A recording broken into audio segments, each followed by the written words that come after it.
ମା ତାରା ଓ ତାରିଣୀ କିଏ? କାହିଁକି ଦୁଇ ନାମରେ ପୂଜା ପାଉଛନ୍ତି ଦୁଇ ଭଉଣୀ ମା ତାରା ଓ ତାରିଣୀ? କାହିଁକି ମାଙ୍କ ମନ୍ଦିର ସାମ୍ନାରେ ବହିଥିଲା ରକ୍ତର ନଦୀ?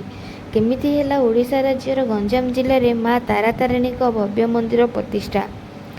ଓଡ଼ିଶା ରାଜ୍ୟର ଗଞ୍ଜାମ ଜିଲ୍ଲା ପୁରୁଷୋତ୍ତମପୁର ନିକଟସ୍ଥ ଋଷିକୁଲ୍ୟା ନଦୀ ତଟରେ ରତ୍ନଗିରି ପର୍ବତ ଶିଖରରେ ଅବସ୍ଥିତ ମା ତାରାତାରିଣୀଙ୍କ ଭବ୍ୟ ମନ୍ଦିର ଭାରତର 51ଟି ଶକ୍ତିପୀଠ ମଧ୍ୟରୁ ମା ତାରାତାରିଣୀ ପୀଠ ମଧ୍ୟ ଅନ୍ୟତମ। ଏହି ପୀଠକୁ ମା ତାରାତାରିଣୀ ଆସିଲେ କେମିତି? କିମ୍ବଦନ୍ତୀ କହେ, ସତ୍ୟଯୁଗରେ ଦକ୍ଷ ପ୍ରଜାପତିଙ୍କର ଗୋଟିଏ କନ୍ୟା ଥିଲେ। ସେ ଜଣେ ସତୀ ଥିଲେ। ପିତାଙ୍କର ବିନା ଅନୁମତିରେ ସେ ଶିବଙ୍କୁ ବିବାହ କରିଥିଲେ। କିନ୍ତୁ ଏହି ବିବାହରେ ଦକ୍ଷ ପ୍ରଜାପତି ବିଲକୁଲ ଖୁସି ନଥିଲେ।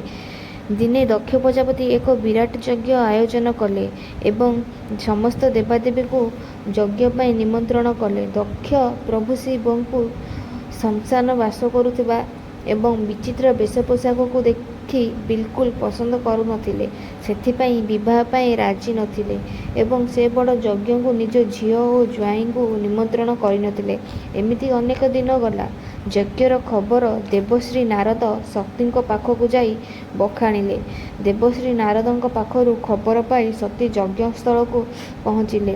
ସେଠାକୁ ଯାଇ ପିତା ଦକ୍ଷକୁ ପ୍ରଶ୍ନ କଲେ, ହେ ପିତା, କାହିଁକି ତୁମ୍ଭେ ନିଜ ଝିଅ ଜ୍ୱାଇଁଙ୍କୁ ଏହି ଯଜ୍ଞରେ ନିମନ୍ତ୍ରଣ କରିନାହଁ? ଏହା ଶୁଣି ଦକ୍ଷ ପ୍ରଜାପତି ସତୀଙ୍କୁ ଶିବଙ୍କ ବିଷୟରେ ନାନା କଟୁ କଥା କହିଲେ। ଏତେ ଦେବାଦେବୀ ଋଷିଙ୍କ ଆଗରେ ସ୍ୱାମୀଙ୍କ ବିଷୟରେ ସହ୍ୟ ନ କରିପାରି ଯାଇ ଯଜ୍ଞକୁଣ୍ଡରେ ନିଜକୁ ଆହୁତି ଦେଇଥିଲେ।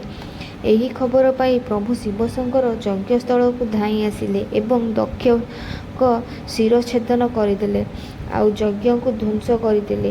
ଶେଷରେ ସେ ସତୀଙ୍କ ପୋଡ଼ା ଶରୀରକୁ ଧରି ବୁଲିବାକୁ ଲାଗିଲେ। ଏହା ସବୁ ଦେଖି ପ୍ରଭୁ ବିଷ୍ଣୁଙ୍କ ଶିବଙ୍କ ବିନା ଏ ବ୍ରହ୍ମାଣ୍ଡ ଅଚଳ ହୋଇଯିବ ବୋଲି ସାଙ୍ଗେ ସାଙ୍ଗେ ସେ ଶିବଙ୍କ ନିଜ ସ୍ଥିତିକୁ ଆଣିବାକୁ ଯାଇ ନିଜ ସୁଦର୍ଶନ ଚକ୍ରରେ ସତୀଙ୍କ ଦେହକୁ ଖଣ୍ଡ ବିଖଣ୍ଡ କରିଦେଲେ। ଯେତେବେଳେ ସତୀଙ୍କ ସ୍ୱଶରୀର ଖଣ୍ଡ ବିଖଣ୍ଡ ହୋଇଗଲା, ତାହା ଶରୀରଟି 51 ଖଣ୍ଡ ହୋଇଗଲା।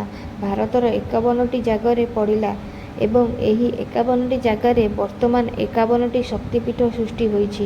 ସେଥିମଧ୍ୟରୁ ତାରାତାରିଣୀ ପୀଠ ଏକ ଶକ୍ତିପୀଠ, ଯେଉଁ ସ୍ଥାନରେ ମାଙ୍କ ବକ୍ଷୋଜ ଆସି ରତ୍ନଗିରି ପାହାଡ଼ ଶିଖରରେ ପଡ଼ିଥିଲେ ଏବଂ ଦୁଇ ବକ୍ଷୋଜରୁ ଦୁଇଟି ଭଉଣୀ ତାରା ଓ ତାରିଣୀ ଆବିର୍ଭୂତ ହୋଇଥିଲେ।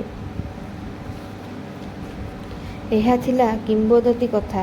ଐତିହାସିକ କଥା ଅନୁସାରେ ଗଞ୍ଜାମ ଜିଲ୍ଲା ଆଠଗଡ଼ ଅଞ୍ଚଳରେ ବୀରଜଗନ୍ନାଥ ଶାସନରେ କୁମାରୀ ନାମକ ଏକ ଛୋଟ ଗ୍ରାମରେ ଏକ ପଶୁପହରାଜ ନାମକ ମହାଜ୍ଞାନୀ ତାନ୍ତ୍ରିକ ଥିଲେ। ଏହା ସତ୍ତ୍ୱେ ସେ ଜଣେ ନିଃସନ୍ତାନ ଥିଲେ। ନିଜ ସ୍ତ୍ରୀକୁ ନେଇ ସେ ଅତି ଖୁସିରେ ଜୀବନଯାପନ କରୁଥିଲେ।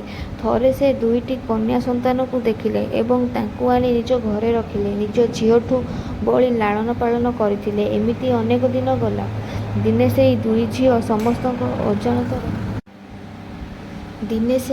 ଝିଅ ସମସ୍ତଙ୍କ ଅଜାଣତରେ ଗୃହତ୍ୟାଗ କରିଲେ, କୁଆଡ଼େ ଚାଲିଗଲେ। ବାଟରେ ଗଲାବେଳେ ସେମାନେ ଚୁଡ଼ି ବିକାଳିଙ୍କ ପାଖରୁ ଚୁଡ଼ି ମାଗି ପିନ୍ଧିଥିଲେ ଏବଂ ଚୁଡ଼ିବାଲାକୁ କହିଥିଲେ, ଏହି ଚୁଡ଼ିର ପ୍ରାପ୍ୟ ତୁମ୍ଭେ ଆମ୍ଭ ପିତାଙ୍କ ପାଖରୁ ନେଇଯିବ। ଧୀରେ ଧୀରେ ରାତି ହେବାକୁ ଲାଗିଲା। ପଶୁପହରାଜ ନିଜ କାମ ସାରି ଘରକୁ ଫେରି ଦେଖିଲେ, ଘରେ ଆଉ ସେ ଦୁଇ ଝିଅ ନଥିଲେ। ସବୁଆଡ଼େ ଖୋଜାଖୋଜି ଆରମ୍ଭ ହେଲା, କିନ୍ତୁ ପଶୁପହରାଜ ଆଉ ସେ ଦୁଇ ଝିଅଙ୍କୁ ପାଇଲେ ନାହିଁ। ଶେଷରେ ସମସ୍ତ ଜାଗାରେ ଖୋଜି ଆସି ନିଜ ଘରକୁ ଫେରି ଆସିଲେ। ନିରାଶ ହୋଇ ଶୋଇପଡ଼ିଲେ। ଠିକ୍ ଶୋଇବା ସମୟରେ କୌଣସି ଏକ ଦେବୀଙ୍କ ସ୍ୱପ୍ନାଦେଶ ହେଲା। ସ୍ୱପ୍ନରେ ଆସି ସେହି ଦେବୀ ଜଣକ କହିଲେ, ଆମ୍ଭେ ଦୁହେଁ ତାରା ଏବଂ ତାରିଣୀ। ଏବେ ଆମ୍ଭେ ରତ୍ନଗିରି ପର୍ବତ ଶିଖରରେ ଅବସ୍ଥାନ କରିଅଛୁ। ଆଜିଠାରୁ ଆମ୍ଭକୁ ଏହିଠାରେ ତୁମ୍ଭେ ତାରାତାରିଣୀ ନାମରେ ପୂଜା ଦେବ।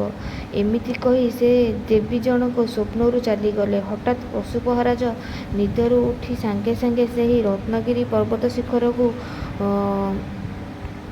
ଗଲେ। ପର୍ବତ ଶିଖରକୁ ଯାଇ ସେ ଦେଖିଲେ ଦୁଇଟି ବକ୍ଷୋଜ ଆକାରର ଦୁଇଟି